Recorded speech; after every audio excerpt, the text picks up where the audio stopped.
Gagnons des âmes pour Jésus-Christ à travers des histoires animées et découvrons les réalités du monde invisible dans la vie quotidienne.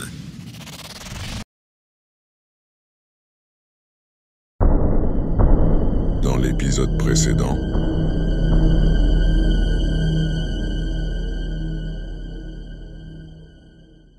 Qui est ton époux? C'est Dose unique ton époux.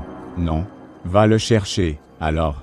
Sors d'ici. Mais chérie, écoute-moi, je t'en supplie. Az. D'où viens-tu? Tu veux encore mentir comme d'habitude? Tu crois qu'on ne sait pas que vous êtes allé supplier qu'on retire la plainte? Vous avez eu peur des vidéos, hein? Trop tard. Tout est déjà exposé. Tu as pensé aux enfants? À moi? Aux humiliations? Pardon, il nous a manipulés. C'était de l'envoûtement. Envoûtement? Mon œil. Et maintenant, qui t'a délivré? Qui? Le prophète des vidéos? Le plus je te vois, le plus tu m'énerves. Mon épouse nue dans les réseaux sociaux. Mais chérie, écoute-moi s'il te plaît. Donne-moi une seconde chance pour l'amour de Dieu et nos enfants. C'est justement à cause de cet amour de Dieu et de nos enfants que je ne veux plus te voir. Va-t'en d'ici. Ma fille, Bintou, tu es là. Tu m'as forcé à devenir la fiancée du prophète, et à un moment je m'étais laissé emporter, et lui il me filmait aussi. Tu as brisé mes fiançailles avec Caleb, maman. Je sais, ma fille. Je suis venue te demander pardon. Ce n'est pas à moi qu'il faut parler. C'est à papa. C'est lui qui ne te parle plus depuis que tu avais jeté ma bague de fiançailles avec Caleb à la poubelle. Je vais le faire. Je vais me battre pour réparer. Je t'en prie, donne-moi une chance. Reparer quoi? Tu ne peux pas retourner à la maison aussi facilement après toutes tes impolitesses et ce que tu nous as fait subir. Rejoins-moi dans la douche et ne traîne pas. Oui, papa prophète. Je vous rejoins tout de suite. J'arrange votre costume. Je te trouve étrange. Que me caches-tu? Je suis une femme, non? Et la femme doit être étrange. Ok, mais fais vite. Bien sûr. Vas-y à la douche. Homme qui est-ce? Qui frappe à la porte? Je n'attends personne ici. Nous devons être cachés. Ne crains rien. C'est la dame des chambres qui amène des nouvelles serviettes. Je m'excuse pour le désagrément. Merci pour les serviettes. Mais qu'est-ce que vous regardez aux alentours?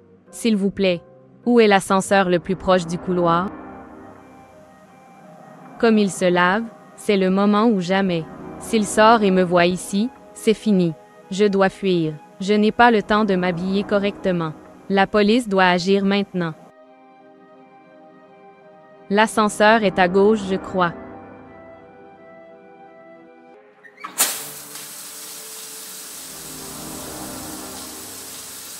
Mais où est-elle? Elle prend tout son temps. et maintenant, Mapendo, Mapendou, tu es où, ma lionne spirituelle? Depuis tout à l'heure, je t'appelle, tu ne réponds pas. Mais, elle n'est pas là, elle ne connaît même pas cet hôtel, elle n'a jamais quitté de mes yeux une seule fois depuis tout ce temps. C'est pour ça qu'elle était étrange ce matin. Silencieuse, mais très douce, trop douce, quelque chose ne va pas. Non, non, non, non, elle a touché à mes dossiers, mes pans, oh, tu es mon empire spirituel. Je t'ai sculpté dans le jeûne et l'onction. Comment peux-tu m'abandonner? Babalaba, ô grand maître des profondeurs, montre-moi où est passé Mapendo. Révèle-moi. Ramenez-moi sa présence. Elle est à moi, à moi. Hein? Mais, qui est là? Monsieur Dose, vous êtes en état d'arrestation. Ouvrez ou nous défonçons la porte. Vous n'avez aucun mandat d'amener. C'est illégal. Je veux parler à mon avocat. Nous avons reçu un signalement d'une femme en danger, votre secrétaire. Vous êtes activement recherché. Et justement, c'est elle qui nous a conduits jusqu'ici. Quoi? Mapendo? Elle m'a livré? Non, impossible. Je suis innocent. C'est elle la coupable. Mais Mapendo, comment ai-je perdu son contrôle? Ouvrez la porte, dernière sommation. Nous avons des dizaines de plaintes, des vidéos extraites de votre ordinateur et des témoignages directs. Vous répondrez devant la justice. Habillez-vous, vous nous suivez. Nous fonçons la porte s'il n'ouvre pas cette fois-ci. Mais il s'agit de ce fameux prophète Dose, cet escroc, il se cachait dans cet hôtel? Ça tombe bien, je vais aussi déposer ma plainte tout de suite. Le prophète autoproclamé dose unique a été interpellé ce matin dans un hôtel de la ville, alors qu'il tentait de fuir. À notre grande surprise, c'est sa propre secrétaire, une jeune femme prénommée Mapendo, qui a alerté les autorités et fourni des preuves vidéo sur les pratiques du prophète. Monsieur le reporter, pouvez-vous nous en dire plus? Oui, cette nouvelle a provoqué une vague de réactions dans tout le pays, en particulier chez les femmes se disant victimes de l'influence spirituelle et émotionnelle du prophète. Beaucoup d'entre elles affirment avoir été manipulées, certaines chassées par leur mari, d'autres humiliées publiquement. Elles demandent justice. Et le prophète, a-t-il reconnu les faits? Non, il nie tout et réclame la présence de son avocat. Il affirme qu'il est innocent, que toutes les femmes sont venues de leur plein gré, et n'a pas encore officiellement témoigné. Nous sommes en direct avec toutes les soi-disant victimes, il y a des troubles ici et tout le monde attend la venue du prophète avec les policiers. Nous vous connectons à nous ici pour vous faire voir ce qui se passe. Calmez-vous, la tension est forte ici. La soi-disante victime du prophète. Soi-disante? Que racontez-vous? Je suis victime. Nous ne sommes pas venus jouer ici, monsieur le journaliste, nous sommes victimes. Ce prophète va payer de ce qu'il a fait à ma fille. Je n'irai pas par 4 chemins, qu'il me rende mes offrandes, lui et sa secrétaire. À vous entendre parler, le prophète dose unique n'a forcé personne. Vous semblez être à l'aise dans la vidéo. Pardon? Moins encore votre fille, elle est aussi mature. Maman Mabé, personne ne vous aviez envoyé vous livrer chez le prophète et comment comptez-vous retrouver votre mari? Pourquoi me parlez-vous comme ça? On ne savait pas qu'il nous filmait. Oui, il nous a filmés à notre insu. Ce faux prophète mérite la prison. La nudité de ma fille est exposée sur la toile. Donc c'est le fait qu'il vous ait filmé qui vous dérange? Mais pas le fait d'être mise devant lui? Vous vous inquiétez du fait que la nudité de votre fille est sur la toile, mais l'acte posé ne vous dit rien. Mais c'est quel genre de question ça? Il y a du nouveau ici. La police vient d'arriver avec le prophète Dose. Nous venons de perdre momentanément le signal avec notre reporter sur le terrain. Il annonçait justement l'entrée du cortège policier escortant l'accusé. Exactement. Selon une source fiable que nous venons de recevoir à l'instant, il semblerait que le prophète ait tenté de s'échapper par une sortie de service de l'hôtel peu avant l'arrivée des forces de l'ordre. Exactement. C'est le service de sécurité de l'hôtel qui l'aurait intercepté à temps, avant de le remettre aux autorités. Les policiers ont dû intervenir rapidement pour éviter un attroupement, car plusieurs clients de l'établissement avaient déjà commencé à filmer la scène.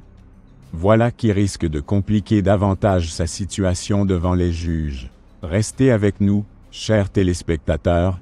Nous vous donnerons plus de détails dès que le signal sera rétabli avec notre reporter. Laissez-le passer, laissez-le respirer, dégagez. Tu payeras de ce que tu as fait à ma femme. Escroc de prophète. À cause de toi mon mari m'a fui.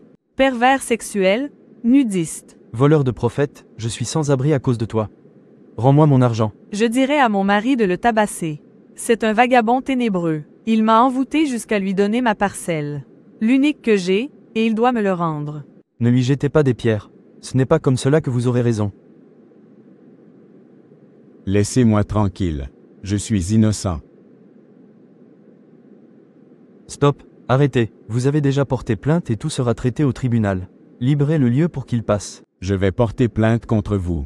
Mon avocat vous en dira. J'ai le droit de vivre. Quelques mois après au tribunal.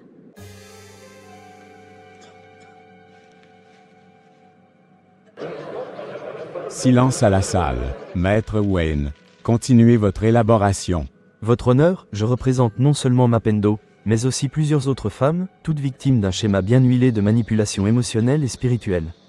Mon confrère parle de « liberté », mais quelle liberté à une personne désespérée, à qui l'on promet des miracles en échange d'obéissance et d'argent? Le prophète a exploité la vulnérabilité des gens, il a utilisé la ruse comme un piège bien calculé. Un piège, dites-vous? Pourtant, Mademoiselle Mapendo a volontairement accepté de suivre mon client. Elle a quitté ses études, oui, mais pour servir Dieu, par conviction personnelle. Il ne s'agit pas de contrainte, mais d'un choix. Maître Paul, je ne vous ai pas donné la parole. Partant de ce qu'il vient de dire, pourquoi ce Dieu que votre client prétend écouter lui aurait-il demandé d'éloigner Mapendo de sa famille, de ses objectifs de vie, pour en faire sa secrétaire personnelle? Est-ce que ce même Dieu justifie les vidéos intimes retrouvées sur son ordinateur? C'est cela le service de Dieu? Pourquoi filmer ces femmes, parfois à leur insu? Ces femmes se sont exposées d'elles-mêmes. Elles cherchaient l'onction, la bénédiction. Le prophète n'a rien imposé. Monsieur le juge, quant aux vidéos, Il n'est pas démontré que c'est mon client qui les a filmés ni diffusés. Monsieur Paul, ne l'interrompez pas. Gardez votre silence. Mais l'ordinateur sur lequel ces fichiers ont été trouvés lui appartient. Et s'il est innocent, pourquoi a-t-il tenté de fuir la police? Pourquoi changer de numéro, supprimer le site de sa communauté, et se cacher dans un hôtel sous un faux nom? Objection. Mon client suit la voie de Dieu. Il voulait se retirer en prière. Il n'a pas fui. Il s'est isolé spirituellement comme tout serviteur de Dieu en détresse. Une retraite spirituelle avec une femme dans une chambre d'hôtel? C'est cela votre retraite? Et c'est cette même femme, victime, qui a dû alerter la police et fournir les preuves de sa captivité. Ça suffit, nous avons entendu la première partie. Maintenant nous allons faire venir Mapendo, et l'avocat de l'accusé se présente à la barre. Silence à la salle. Nous allons maintenant écouter le parti de l'accusé. Votre honneur, permettez-moi de rappeler ici que selon l'article 223-1 du Code pénal, nul ne peut être poursuivi s'il n'a pas directement causé un dommage prouvé. Mon client n'a usé ni de violence physique ni de contraintes psychologiques démontrées par des preuves médicales ou psychologiques. Toutes les femmes impliquées sont majeures, lucides et en pleine possession de leurs facultés. Mais justement, la loi ne se limite pas à la violence physique. L'article 223-15-2 du Code pénal français, que j'invoque ici, traite de l'abus frauduleux de l'état d'ignorance ou de faiblesse d'une personne pour la conduire à un acte ou à une abstention préjudiciable pour elle. Monsieur Wayne, laissez-le s'exprimer à son tour. Le prophète Dose, en position de figure religieuse, a abusé de la confiance et de la foi de ses victimes. Et cet abus est passible de 3 ans d'emprisonnement et de 375 000 € d'amende. Des termes vagues, maître Wayne, où sont les preuves? Mapendo n'était ni sous tutelle, ni mentalement diminuée. Elle a envoyé des virements, elle a quitté sa famille volontairement. Ce n'est pas un abus, c'est une décision libre, votre honneur. Les vidéos, parlons-en. Ce sont des enregistrements où les plaignantes ne sont pas contraintes. On voit clairement leur participation. Il ne s'agit pas d'espionnage, mais d'une interaction. Aucun élément ne montre que ces enregistrements ont été faits à leur insu. Cet avocat raconte n'importe quoi. Menteur, escroc. Il nous a envoûtés et filmés à notre insu. Et pourquoi alors, monsieur le prophète a-t-il menacé certaines d'entre elles de publier ces vidéos si elles ne retiraient pas leur plainte? Article 312-10 du Code pénal, le chantage, puni de 5 ans d'emprisonnement et de 75 000 € d'amende. Les captures de messages envoyés depuis le téléphone du prévenu, retrouvées grâce à la coopération de l'opérateur mobile, sont claires. Si vous ne retirez pas votre plainte, vos vidéos sortiront. Voilà le langage d'un homme qui use de l'intimidation pour échapper à la justice. Ce message n'est pas reconnu officiellement comme étant de mon client. Il pourrait venir de n'importe qui. Et je rappelle que nous vivons à l'ère du deepfake et du montage. Et pourtant, ces messages proviennent d'une ligne enregistrée au nom du prophète. La police a retracé la géolocalisation exacte du téléphone au moment de l'envoi, dans la chambre 211 de l'hôtel où il a été arrêté. Assez, vos argumentations ont été entendues. Les éléments matériels présentés corroborent des faits de manipulation, d'abus de faiblesse, d'enregistrement illégal et de tentative de chantage. Le tribunal se retire pour délibérer sur la sentence, mais la culpabilité de l'accusé est établie.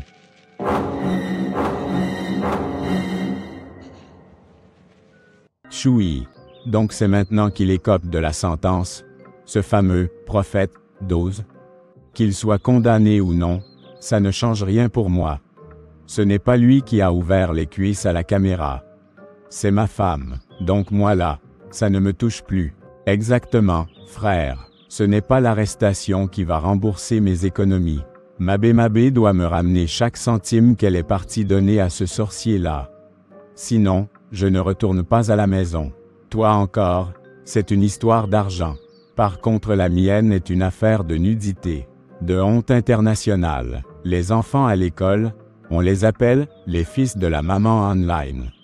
Tu peux imaginer ça? Je comprends. On dirait qu'on est devenu veuf de femmes vivantes. Bonsoir à tous. Nous revenons aujourd'hui sur l'affaire du prophète Dose, dont l'arrestation la semaine dernière a provoqué un véritable séisme dans plusieurs familles.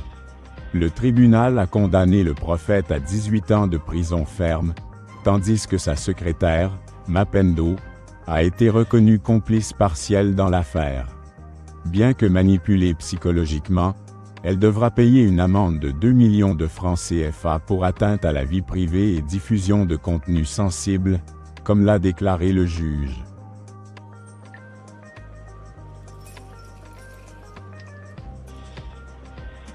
Je suis un serviteur de Dieu, et Dieu me justifiera en me faisant sortir de cette prison, bande d'idiots. Dans un contexte social toujours en ébullition, une émission spéciale a été diffusée aujourd'hui, réunissant plusieurs victimes déclarées du prophète, qui demandent à être réintégrées dans leur foyer et obtenir justice émotionnelle. Nous vous laissons suivre l'émission, merci. Bonsoir à toutes et à tous. Vous êtes bien sûr Justice pour nos foyers, l'émission qui donne la parole aux familles brisées, aux cœurs blessés, et qui pose des questions vraies, sans détour. Ce soir, nous abordons une affaire qui a secoué la nation, l'affaire du prophète d'Oz et ses conséquences désastreuses sur des dizaines de foyers. Avant d'ouvrir le débat, permettez-moi de vous présenter notre équipe et nos invités. À ma droite, Malika, journaliste d'investigation. Malaika, tu vas nous aider à poser les questions qui fâchent, mais qui sont nécessaires. Avec plaisir, Victoria. Ce soir, il n'y aura pas de tabou. À ma gauche, Amizi.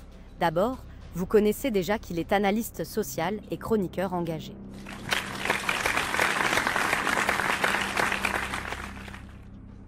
Amizi n'a pas peur de poser les questions qui dérangent, même si elles font grincer des dents. Merci Victoria. Moi je ne suis pas là pour caresser les consciences, mais pour secouer ce qui est endormi. Si on veut la vérité, il faut oser l'affronter. Nous avons aussi le pasteur Luc, conseiller spirituel. Il nous aidera à garder l'équilibre entre la foi, la morale et la justice. Mon rôle ce soir est de rappeler que, même dans le scandale, la grâce et la repentance existent. Sur ce plateau également, nous avons des femmes courageuses qui ont accepté de parler à visage découvert. Je commence par Maman Assitou, qui dit avoir été manipulée et exposée sans son consentement. Bonsoir. Je suis ici pour dire ma vérité, pas pour me justifier. À côté d'elle, nous avons Maman Moringa, mère de famille, qui a perdu son foyer après avoir livré sa fille entre les mains du prophète. Je n'ai pas livré ma fille, je suis une mère brisée, mais je veux me relever, même si c'est dur. Et enfin, Maman Mabé Mabé, qui se dit être une victime d'escroquerie, qui représente les familles qui ont subi les mêmes sorts. Je ne me dis pas victime pour plaisanter, mais je suis réellement victime. Voilà, le décor est planté. Ce soir, c'est le cœur des foyers que nous allons ouvrir avec respect, vérité et courage. Malaika, ma première question est de savoir si on peut parler de victime quand on a sciemment participé à des actes répréhensibles, ou faut-il faire la part entre manipulation spirituelle et responsabilité individuelle? Non, Victoria. À un moment donné, il faut arrêter de tout mettre sur le dos de la manipulation spirituelle. Quand quelqu'un se déshabille volontairement, s'allonge dans une chambre d'hôtel, prend de l'argent qui ne lui appartient pas, cache les faits à sa famille, ce n'est plus de la manipulation, c'est de la complicité active. Elle raconte n'importe quoi. Maman Assitou, calmez-vous, vous aurez la parole. Chers téléspectateurs, ça chauffe déjà. Les tensions montent déjà. Amizi, qu'en dites-vous? On ne peut pas toujours se cacher derrière le mot « victime » pour fuir les conséquences de ses choix. Il y a des femmes ici qui savaient très bien ce qu'elles faisaient, mais elles ont préféré la facilité, l'illusion du miracle, au lieu de garder leur dignité. Et aujourd'hui, parce que les vidéos sont sorties, on pleure. Pasteur, pourquoi parler d'envoûtement pendant que les choses se passaient? On était bien consciente de ce qu'on faisait. Donc oui, il y a eu soi-disant manipulation, mais il y a eu aussi des femmes qui ont cédé avec les deux yeux ouverts. On ne peut pas demander justice en escamotant sa propre responsabilité. Nous allons laisser maintenant les victimes s'exprimer.